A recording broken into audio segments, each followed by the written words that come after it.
Saudara, terima kasih Anda masih bersama kami.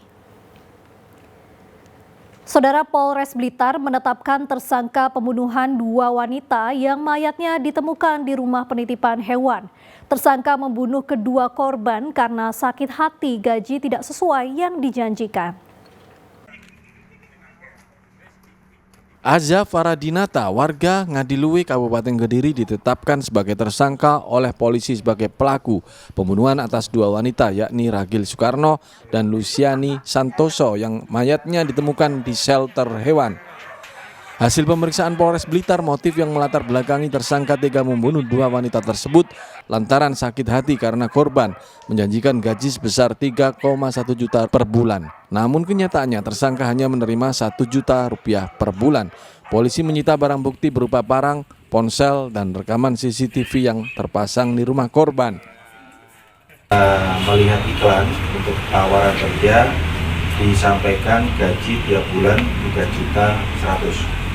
Namun faktanya ketika sudah masuk kerja ternyata disodori kontraknya selama 3 bulan dan 1 bulan diberikan gaji 1 juta dan bonusnya tiap bulan 250 bisa diambil setelah akhir kontrak selama 3 bulan.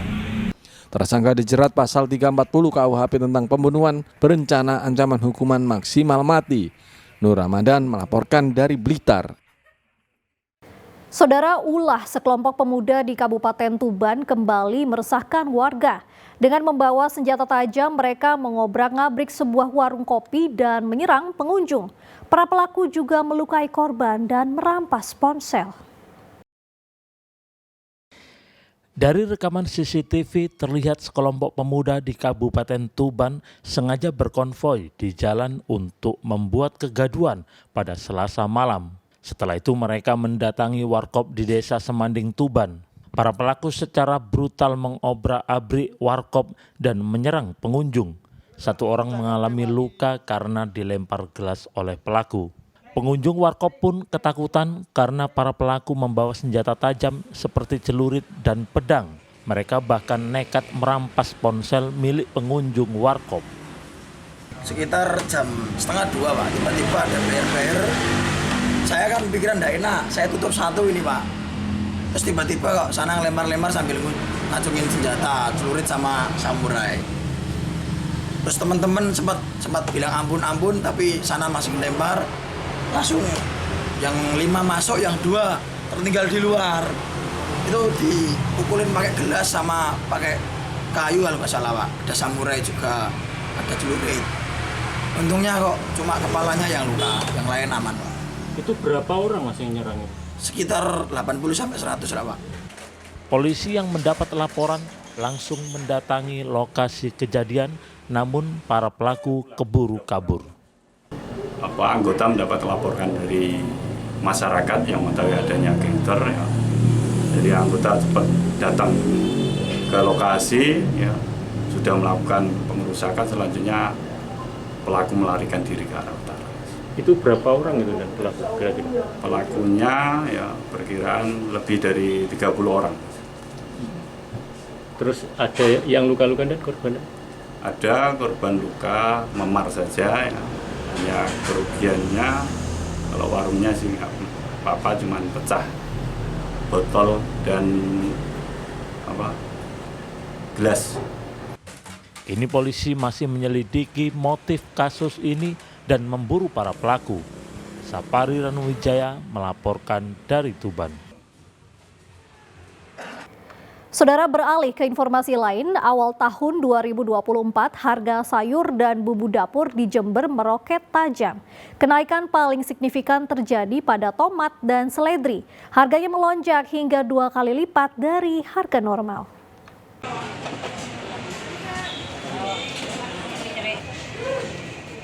Tahun baru, harga baru. Kondisi ini terjadi pada berbagai jenis sayur dan bumbu dapur di pasar tradisional Tanjung, Jember.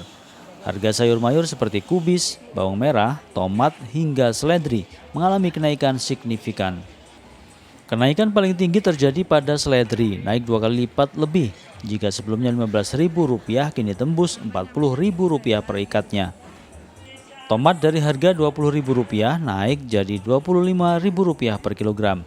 Kubis dari Rp8.000 naik jadi Rp12.000 per kilogram. Sementara bumbu dapur seperti bawang merah dari Rp30.000 menjadi Rp45.000 per kilogram.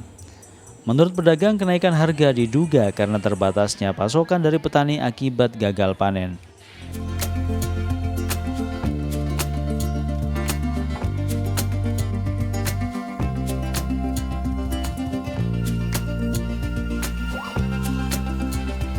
Kenaikan di sayur mayur itu kubis sama bawang merah yang naik tajam. Tomat itu yang paling naik sekali, mahal.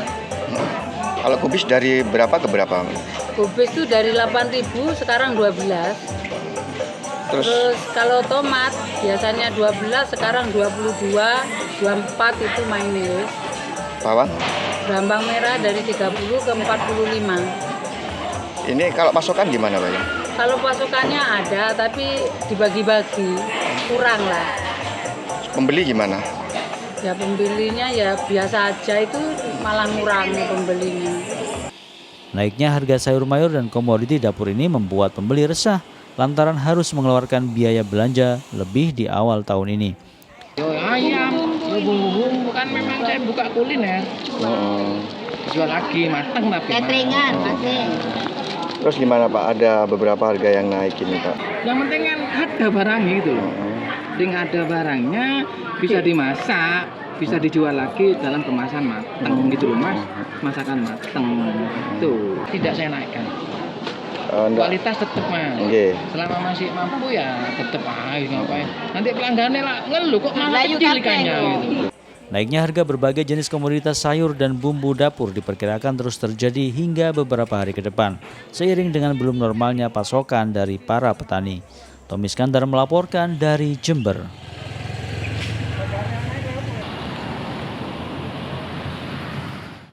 Saudara, minibus yang ditumpangi pasangan suami istri di Mojokerto menabrak pohon di pinggir jalan. Sang suami tewas di lokasi kecelakaan serta mobil ringsek karena benturan keras.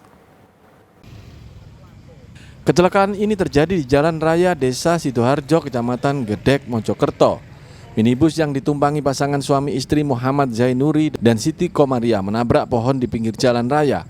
Kerasnya benturan membuat bagian depan mobil ringsek, sedangkan pengemudinya yakni Muhammad Zainuri meninggal dunia di lokasi kejadian sementara sang istri terluka. Kecelakaan ini berawal saat mobil yang ditumpangi Pak Sutri ini melaju kencang menuju rumah sakit untuk kontrol kesehatan. Diduga sopir mengantuk hingga kendaraan oleng ke kanan hingga menabrak pohon. Arahnya dari utara menuju ke selatan, langsung belok kanan nabrak pohon. Katanya mau mengantar istrinya ke rumah sakit kontrol begitu. Jadi ya. Di dalam berapa orang, Pak, tadi? Di dalam cuma ada 2 orang sama istrinya saja, supirnya itu suaminya. Terus yang meninggal? Yang meninggal itu suaminya. Yang istrinya dibawa ke rumah sakit RA Basuni. Guna penyelidikan lebih lanjut, korban tewas dan luka-luka dievakuasi ke RSUD RA Basuni, Kabupaten Mojokerto. Peristiwa tersebut kini ditangani unit Gakum Satlantas Polres Mojokerto Kota. Dia Eko Purwoto melaporkan dari Mojokerto. Evakuasi sarang tawon Vespa di Mojokerto usai sengat 4 kambing hingga mati. Saudara, tetaplah bersama kami.